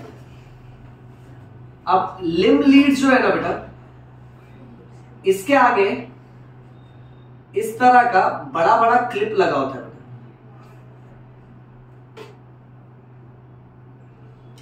जैसे एक फोरसेप्स नहीं आता है, चिमटा जैसा, छोटा रहा तो चिमटी ऑल्सो। ओके, हाँ, तो वैसे दैट डिपेंड्स कि मतलब क्या है, पेशेंट का जैसा बॉडी वेट या फिर डायमेंशन होगा वैसा। अब ये कैसा होता है ना कि एक इधर रिस्ट पे लगाया जाता है बच्चों, दूसरा इस रिस्ट पे, और बाकी दो पैर के एंकल रीजन में बेटा। ओके, यानी अपने फुट और लोअर लेग के जंक्शन पे। अब क्योंकि ये 4 वायर हमारे लिम्ब्स से कनेक्टेड है, अपर लिम्ब और लोअर लिम्ब, इसलिए उसको लिम्ब लीड्स बोल रहे हैं। और 6 वायर जो है वो चेस्ट से कनेक्टेड है, हाँ, इसलिए चेस्ट लीड। सिंपल बेटा। देखो एक एक बात बहुत प्यार से, बहुत सिंपल लैंग्वेज में बोलूंगा, टेक्स्ट बुक का लैंग्वेज बहुत अलग है, डायरेक्ट पढ़ोगे तो भूलोगे बेटा, ठीक है। खाली ना मेरी कहानी एकदम ध्यान से सुनते जाओ सब लोग।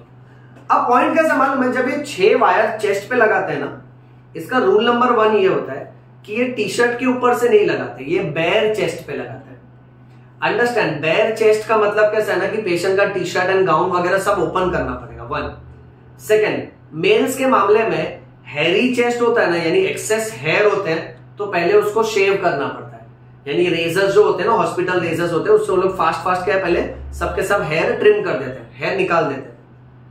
Third very important point, hair निकालने के बाद जैसे सोनोग्राफी करने के टाइम डॉक्टर पेट पे थोड़ा जेली लगाता है और फिर वो सोनोग्राफी का जो वायर है वो मूव करता है बॉडी पे, उसी तरह से चेस्ट लीड्स लगाने के टाइम पे डॉक्टर क्या करेगा, देखो यहां ध्यान से देखो, राइट साइड में यहां पर एक छोटा सा जेली का ड्रॉप, जो ट्यूब रहता है ना उसको दबाता है, जैसे टूथपेस्ट निकलता है ना वैसा। तो यहां पे 1 2 3 4 5 6, अंडरस्टैंड द पैटर्न, 2 यहां पे, ठीक है। फिर तीसरा, चौथा, 5वां लेफ्ट निप्पल के नीचे आता है, और 6th वाला ना अंडर आर्म्स के एरिया में साइड में आता है। ओके, बट अगर पेशेंट डेक्स्ट्रोकार्डिया वाला है, पूरा सिचुएशन उल्टा। Are we clear with this बेटा? अच्छा, फिर ये करने के बाद जो भी नर्स या डॉक्टर होंगे ना, वो पेशेंट के दोनों रिस्ट पे भी जेली लगाएगा और फिर क्लिप लगाता है। हेयर निकाल देने से और जेली लगाने के वजह से बेटर कांटेक्ट होता है स्किन के साथ, और जो रीडिंग्स आती है ना, वो रीडिंग्स एकदम करेक्ट रीडिंग्स आती है। वरना इलेक्ट्रोड और अंदर के न्यूरॉन्स के बीच में जितना बैरियर होगा तो रीडिंग्स इनकरेक्ट आएंगे, उसमें थोड़े फॉल्स डिफ्लेक्शंस भी आ सकते हैं। अच्छा, दूसरी अंदर की बात यह है कि जब भी ईसीजी कराते हैं हम लोग, हमारे लाइफ में जब पहली बार ईसीजी सीखे थे ना, फर्स्ट ईयर मेडिसिन, फिर सेकेंड ईयर मेडिसिन में गए तो ईसीजी वापस से आया, उसका high version. Third year medicine में वापस से, फोर्थ ईयर में वापस से, इंटर्नशिप में वापस से।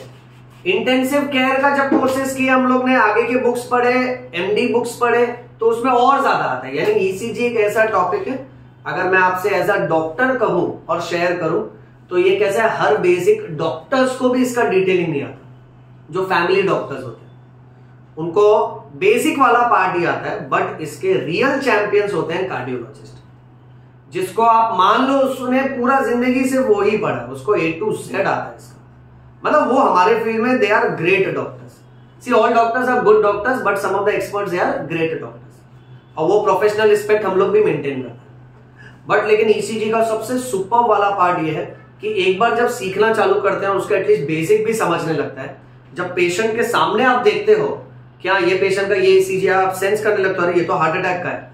और फिर जब वो पेशेंट अपने डॉक्टर के पास जाता है, डॉक्टर उसको बोलता है आपको एडमिट होना पड़ेगा, ये माइनर हार्ट अटैक है। और जब आपका डायग्नोसिस राइट होने लगता है तो आपको ये गेम जैसा लगता है कि मेरे को इसके रूल से समझ गए, अब मेरे को ना प्रॉपर स्पॉट डायग्नोसिस करना है, तो बहुत सुपर्ब लगता है।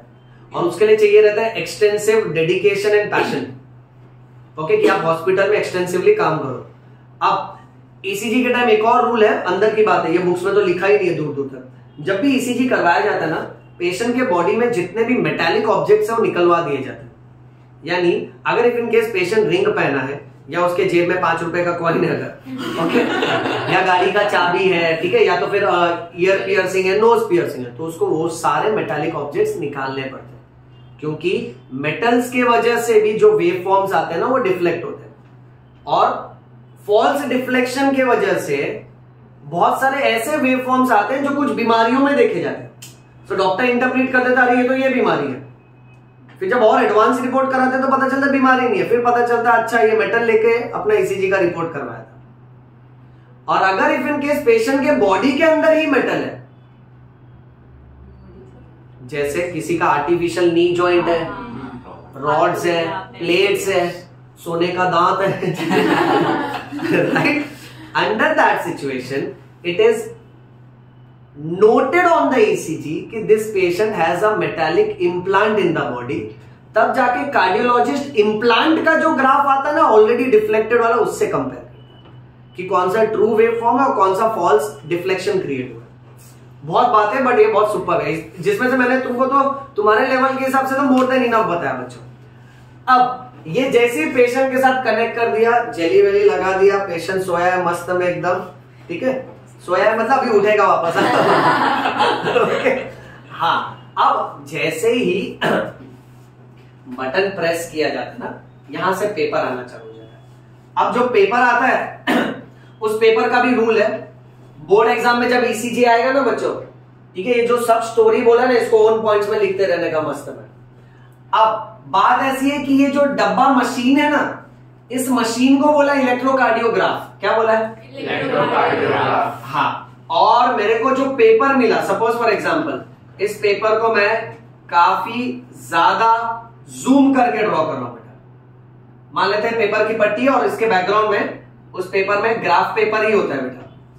जैसे हम लोग ने ऑर्डिनरी हमारे मैथ्स का ग्राफ पेपर देखा है, ठीक है, वैसे ही चेक्स जैसा है ना, इसमें बहुत सारे बॉक्सेस होते हैं। तो मान लेते हैं एक पेपर है तो उसके अंदर बहुत सारे ऐसे बॉक्सेस हैं। अब इन बॉक्सेस में यह देखा जाता है कि ईसीजी का नॉर्मल लाइन फ्लैट होता है। अब जो पहला डिफ्लेक्शन है ना पॉजिटिव डिफ्लेक्शन होता है।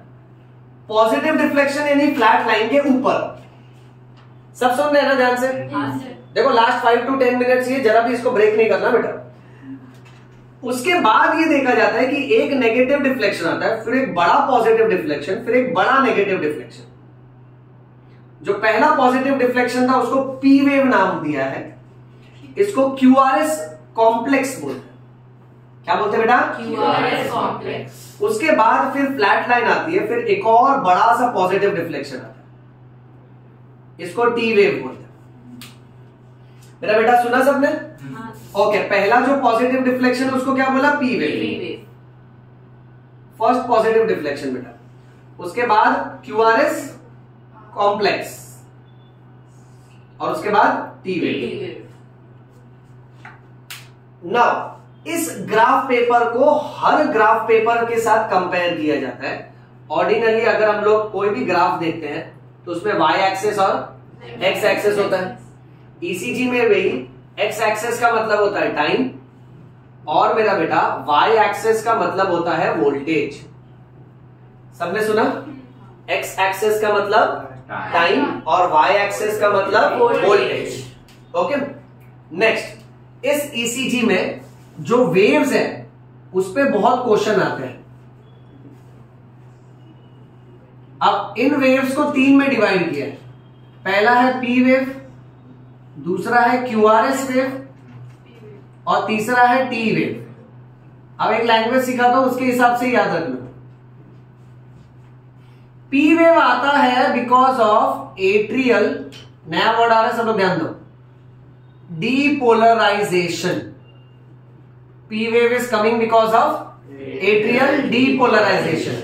सो पी वेव ये दर्शाता है कि एट्रिया का डीपोलराइजेशन हुआ। क्या है डीपोलराइजेशन देखते हैं थोड़ी देर। टाइटल पकड़ो, QRS complex indicates ventricular depolarization, whereas T wave indicates ventricular repolarization. NEET में ये मल्टीपल टाइम्स आया है। ओके, एक बार तो कैसा है, ये मैच में कॉलम की तरह दिया था, P, QRS और T, और ये तीनों वर्ड जंबल करके सामने दे दिए थे और अलग अलग ऑप्शन दिए थे बच्चों। फ्लो देखो, एट्रिया का डीपोलराइजेशन, वेंट्रिकल का डीपोलराइजेशन, फिर वेंट्रिकल का रीपोलराइजेशन। ग्रामर के हिसाब से नेक्स्ट शॉर्ट ट्रिक है, री को री के साथ रखो, यानी repolarisation means relaxation. Repolarisation means relaxation. हालांकि अगर आप आगे फर्स्ट ईयर एमबीबीएस ये सब पढ़ते हो तो इसमें भी हल्का डिफरेंस है, बट ये लेवल पे इट डजंट मैटर मच, क्योंकि डीपोलराइजेशन रीपोलराइजेशन क्या है, इलेक्ट्रिकल एक्टिविटी है, और कॉन्ट्रैक्शन रिलैक्सेशन क्या है, मस्कुलर ओके मैकेनिकल एक्टिविटी है। जैसे पंखा घूम रहा है, ये मैकेनिकल एक्टिविटी है, बट पंखे के अंदर इलेक्ट्रिसिटी सर्कुलेट हो रहा है, वो उसका इलेक्ट्रिकल एक्टिविटी है। तो पहले इलेक्ट्रिसिटी सर्कुलेट होएगा फिर मोटर घूमेगा ना। ओके तो फाइन डिफरेंस है दोनों में, बट अंडरस्टैंडिंग के हिसाब से मस्त जाता है कि रीपोलराइजेशन यानी रिलैक्सेशन, तो डीपोलराइजेशन विल बी कॉन्ट्रैक्शन। अब अपने पास 3 वर्ड्स हो गए। ओके मैं यहां एक सेट बनाता हूं, ये देखो, एक शॉर्ट ट्रिक अवस्थी सर ने डॉक्टर बताया था, और अभी भी शॉर्ट ट्रिक बताया री। तो अब तुझे ये समझना चाहिए कि भाई डायस्टोल को ही हम लोग रिलैक्सेशन बोलते हैं, और इसी का एक और नाम हो गया हाँ, तो अब इसका उल्टा कर सकते हो। डायस्टोल का उल्टा क्या हो जाएगा, सिस्टोल। डायस्टोल का उल्टा सिस्टोल, रिलैक्सेशन कॉन्ट्रैक्शन, रीपोलराइजेशन। तो अगर मैं यहाँ कह रहा हूं एट्रिया का डीपोलराइजेशन हो रहा है, यानी पी वेव का मतलब दोनों एट्रिया कॉन्ट्रैक्ट हो रहे हैं। क्यूआरएस मतलब वेंट्रिकल का डीपोलराइजेशन हो रहा है, यानी इस दौरान वेंट्रिकल का कॉन्ट्रैक्शन हुआ है, और टी वेव यानी वेंट्रिकल का रिलैक्सेशन चल रहा है। अब सेम कहानी है कार्डियक साइकिल की, बट ग्राफ के फॉर्म में। ओके हमारे चेस्ट के अंदर जो हार्ट बीट होता है ना, उस हार्ट बीट को डॉक्टर समझते हैं इस ग्राफ के फॉर्म में। तो जब डॉक्टर देखते हैं ना इसका पी वेव आया, तो डॉक्टर समझ जाता है इसका एट्रियल सिस्टोल हुआ है। फिर जब देखते हैं ना क्यूआरएस कॉम्प्लेक्स आया, यानी इसका वेंट्रिकुलर सिस्टोल हुआ है, और लास्ट में वेंट्रिकल रिलैक्स कर रहे हैं ना, तो जॉइंट डायस्टोल जैसा हो जाता है बच्चों। तो ये पूरा एक हार्ट बीट ग्राफिकल फॉर्म में डायग्नोसिस पॉइंट ऑफ व्यू निकाला जाता है। अब इसका ये टाइम और वोल्टेज का थोड़ा गेम बताता हूं। Okay time, voltage, heart attack, 3 conditions, खाली डिफरेंस कैच करना बेटा। लेट्स से यहां से लेके यहां तक पेशेंट का ईसीजी, पहला वाला ईसीजी देखते हैं, P wave, QRS and T wave.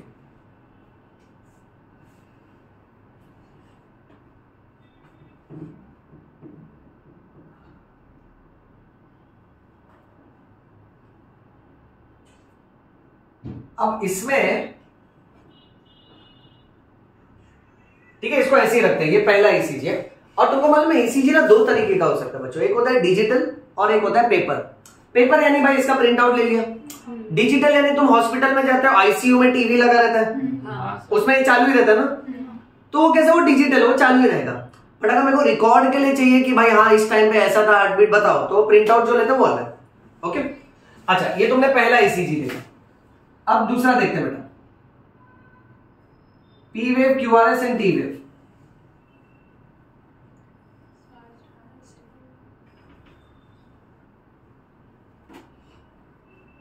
Observe करना, क्वेश्चन पूछूंगा बेटा, और गलत जवाब दिया तो पेशेंट मर जाएगा। हाँ सर दुष्ट लोग हाँ हाँ विवेक बहुत सही है बेटा, राक्षस बनेगा तू। चलो नेक्स्ट वेव फॉर्म देखा।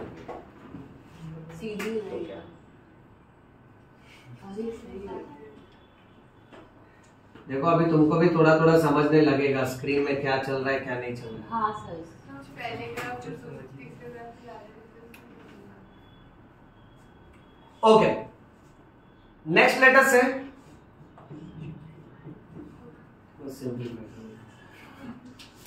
अब ध्यान से देखना सर, अब पूरा लाइव हो जाएगा ना। P wave, Q R S wave, P wave, Q R S wave. Approximate बता रहा हूँ तुमको बेटा।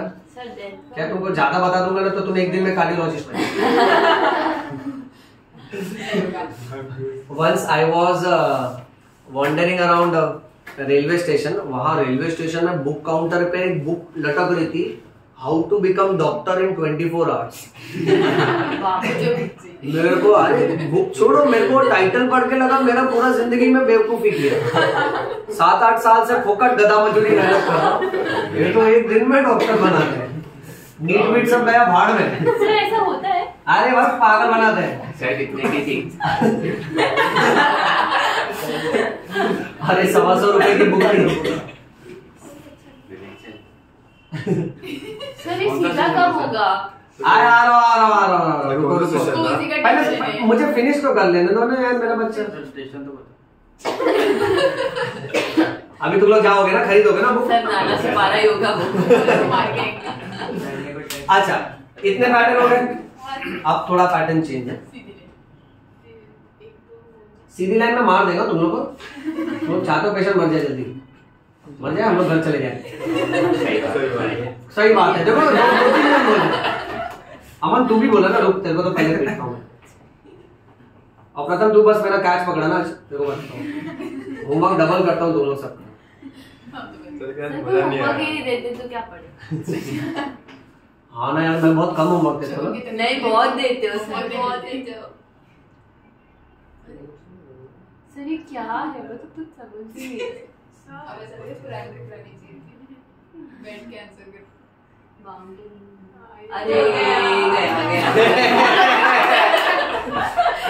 कितने नालायक हो ना तुम लोग। अच्छा ये रुको, let me just complete this first. अब ये पूरे वेवफॉर्म में से पहले वेवफॉर्म को मैं बता देता हूँ। मान लेते सपोज ये नॉर्मल ईसीजी। अब ये देखो, ये एक हार्ट बीट है। पी वेव का मीनिंग तुमने देखा ना, एट्रियल डीपोलराइजेशन। क्यूआरएस यानी वेंट्रिकल का contraction, ventricular depolarization. And T wave is ventricular repolarization. तो यहां तुम देख रहे हो एक्स एक्सिस मतलब टाइम। सो मान के चलते सपोज फॉर एग्जांपल कि इतने में 10 सेकेंड में 4 हार्ट बीट गया सपोज। अब नेक्स्ट केस में तुम क्या देख रहे हो? हाँ तो एक काम करो ना, टेक्निकल वर्ड्स बोलो। टैकीकार्डिया ना कि ताकीकार्डिया? टैकीकार्डिया। हाँ चुप रहो। टैकीकार्डिया यानी फास्ट हार्ट रेट। अच्छा कितना हार्ट बीट जा रहा है? 1 2 3 4 गिनो।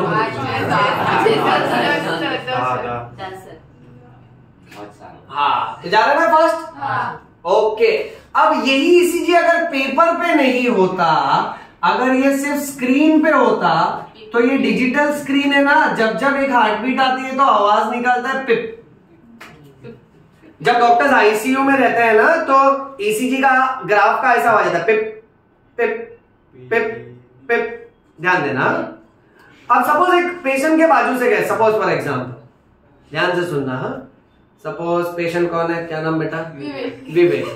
विवेक हॉस्पिटल में एडमिट हुआ। ओके, और उसका है ना मॉनिटर का आवाज आ रहा है पिप पिप पिप। ठीक है, और वो दिन ड्यूटी पे एक अच्छी दिखने वाली न्यू नर्स आई and his heart sound is like pip pip pip pip pip pip pip. तो नर्स इसको बड़ा वाला सुई मार के चली। नर्स भी बायो पढ़ी है ना, राइट, कि मेरे को देख के इसका हार्ट बीट तेज हो रहा है। गलत बात है ना। फिर विवेक का आवाज आ रहा है पिप पिप पिप। अच्छा यानी ये जा रहा है आप कहां पर? ब्रैडिकार्डिया। ये तुमको समझ रहा है कि नहीं बेटा? विवेक बोला सर मेरे को बहुत अच्छे से समझ स्लो हार्ट रेट है ना, क्योंकि उतने ही टाइम में कितनी हार्ट बीट गई मेरा बेटा? अब डॉक्टर्स का कैसा होता है स्टार्टिंग में ना, डॉक्टर्स को पहले हार्ट रेट जब चेक करना होता है ना, तो उनको पल्स चेक करना पड़ता है। हार्ट रेट और पल्स रेट सेम होता है।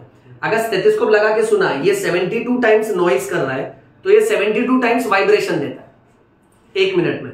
अब डॉक्टर्स को स्टार्टिंग में ये सिखाया जाता है, मैनुअल मेथड, खुद से चेक करो। फिर over a period of time कैसा हो जाता है ना, डॉक्टर जब स्क्रीन पे देखते हैं ना नॉइज पिप पिप, तो नॉइज से जज करने लगते हैं कि हार्ट साउंड कितना। सपोज फॉर एग्जांपल यहां खड़े हैं, पीछे जो पेशेंट है, लेट्स से बेड नंबर 5 का पेशेंट, उसका मॉनिटर बोल रहा है पिप पिप पिप पिप, तो ये डॉक्टर दूसरे डॉक्टर को बोलता था इसका हार्ट साउंड ना 85 बीट्स पर मिनट होगा। फिर दोनों देखते थे, सपोज 86, तो जिसका क्लोज आता था वो पार्टी जीत जाता था। मतलब ऐसे आपस में थोड़ा ऐसे मस्ती मजाक में वो लोग अपना जजमेंट को इंप्रूव करते थे। And over a period of time उनको बराबर पता चल जाता था कौन सा फास्ट है कौन सा स्लो है, क्योंकि वो लोग ने इतने सारे नॉर्मल रिदम और रेगुलरिटी का हार्ट साउंड सुना होता है, तो उनको पता चलता है कि नॉर्मल रेंज यही है। ओके, नाउ अब बच्चों हम लोग ये देख रहे हैं कि यहाँ 1 2 3 4 हार्ट बीट है, यहां पर भी 4 हार्ट बीट है, बट ये वेवफॉर्म्स बड़े बड़े हैं, यानी इन वेवफॉर्म्स में हॉरिजॉन्टल कोई डिफरेंस नहीं है, टाइम का कोई गड़बड़ नहीं है, ये वर्टिकल गड़बड़ है। और वर्टिकल गड़बड़ क्या दर्शाता है, तो मैं बोल सकता हूं ये वाला ग्राफ हाई वोल्टेज वाला है और मेरा बेटा ये वाला लो वोल्टेज वाला है। सबने सुना ध्यान से? ओके, अब चैप्टर का सबसे ज्यादा इंपॉर्टेंट लास्ट पॉइंट कि ये जो सेगमेंट है इसको एसटी सेगमेंट बोलते हैं। क्या बोलते हैं? जहां पर एस वेव खत्म हो रहा है और टी वेव शुरू हो रहा है, उसके बीच में ये जो लाइन है इसको एसटी सेगमेंट बोलते हैं। और एसटी सेगमेंट का रूल है कि ST segment should always be flat. इसको टेक्निकल भाषा में बोलते हैं it should be iso electric. अब ये जिस लेवल पर है उसी लेवल पे ये फ्लैट लाइन है, उसी लेवल पे ये फ्लैट लाइन है, उसी लेवल पे ये फ्लैट लाइन है। यस और नो? अच्छा, नेक्स्ट टी वेव को देख रहे हो? टी वेव पॉजिटिव डिफ्लेक्शन है कि नेगेटिव डिफ्लेक्शन है? पॉजिटिव है। चलो आओ अभी नेक्स्ट ग्राफ पे। इस नेक्स्ट ग्राफ पे टी वेव को देख रहे हो? नेगेटिव है। टी वेव पलट गया ना? हाँ। अब शॉर्ट ट्रिक के हिसाब से बताता हूं। ओके, अगर किसी के ईसीजी में टी वेव उल्टा हो जाएगा ना, उसको माइनर हार्ट अटैक बोलते हैं। क्या बोलते हैं बेटा उसको? Minor heart attack. हाँ, अब डॉक्टर ऐसा लिख के नहीं देता माइनर हार्ट अटैक, ईसीजी पे सिर्फ इतना लिखता है टी इन्वर्जन। क्या लिखता है बेटा? कोई कोई डॉक्टर तो बहुत अच्छी राइटिंग में लिख देते हैं टी डाउनवर्ड है। ऐसा हमें लिखेंगे। हाँ, ऐसा गंदा राइटिंग में एकदम लिख देंगे।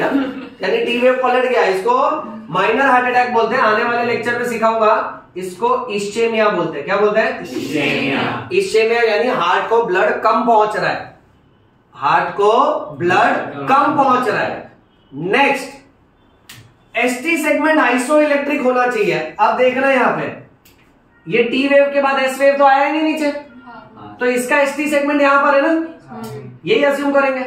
ये एसटी सेगमेंट, ये भी एसटी सेगमेंट, बट ये एसटी सेगमेंट अगर इस लाइन से मैं कंपेयर करूं तो ये लाइन अप्रोक्सीमेटली यहां आ रही थी, तो एसटी सेगमेंट यहां आना चाहिए ना, बट ये एसटी सेगमेंट तो उठ गया। तो अगर एसटी सेगमेंट नॉर्मल से ऊपर है तो उसको एसटी सेगमेंट एलिवेशन बोलते हैं। क्या बोलते हैं? हाँ, एसटी सेगमेंट एलिवेशन को डॉक्टर सिर्फ इतना लिखता है बेटा। और एसटी सेगमेंट एलिवेशन का मतलब होता है मायोकार्डियल इनफाक्शन। क्या मीनिंग होता है? Myocardial infarction, which simply means not minor heart attack but हाँ, मेजर हार्ट अटैक। ये समझ लो सब लोग अच्छे से। अगर किसी का टी वेव पलट गया ना, that is minor heart attack, यानी हार्ट को ब्लड कम पहुंच रहा है। इसको इश्चेमिया भी बोलते हैं। बट उस कम पहुंचने के वजह से हार्ट के मसल्स के पैचेस का डेथ हो रहा है, उसको इन्फाक्शन बोलते हैं। और इन्फाक्शन में एसटी सेगमेंट ऊपर चले जाएगा, एसटी सेगमेंट एलिवेशन। कोई कोई केसेस में ST segment iso electric line से नीचे भी चले जाता है, उसको एसटी सेगमेंट डिप्रेशन भी बोलते हैं। तो अगर ये आइसो इलेक्ट्रिक नहीं, अगर ये ऊपर या नीचे गया ना, that indicates major heart attack. ये याद रखने का। ओके, और सबसे जरूरी बात, अगर इसको तुरंत ठीक नहीं किया तो आने वाले टाइम में ये फ्लैट लाइन आएगा। और जब फ्लैट लाइन आता है तब अगर ये पेपर नहीं है, डिजिटल स्क्रीन से कनेक्टेड है, तो आवाज आएगा पी, यानी हार्ट का कामकाज बंद। एंड पी का मतलब होता है कार्डियक अरेस्ट। कार्डियक अरेस्ट मतलब क्या होगा? हार्ट का एक्टिविटी बंद। ये मत सोचना कि दिल तुम्हारा अब मेरे गिरफ्त में आ गया। High Hindi picture, high romance. No no बेटा, इसको कार्डियक अरेस्ट बोलते हैं। क्या बोलते हैं बेटा? हाँ, नस लेके चले गए ना, बहुत सही बेटा। हाँ, वो उधर ही खुश हो गया। ये समझा सबको? Yes sir. अच्छा, अब पहले इसका फोटो ले लो, लेक्चर स्टॉप करते हैं यहाँ पे। हाँ, डिस्कस करते हैं, एक सेकेंड ना,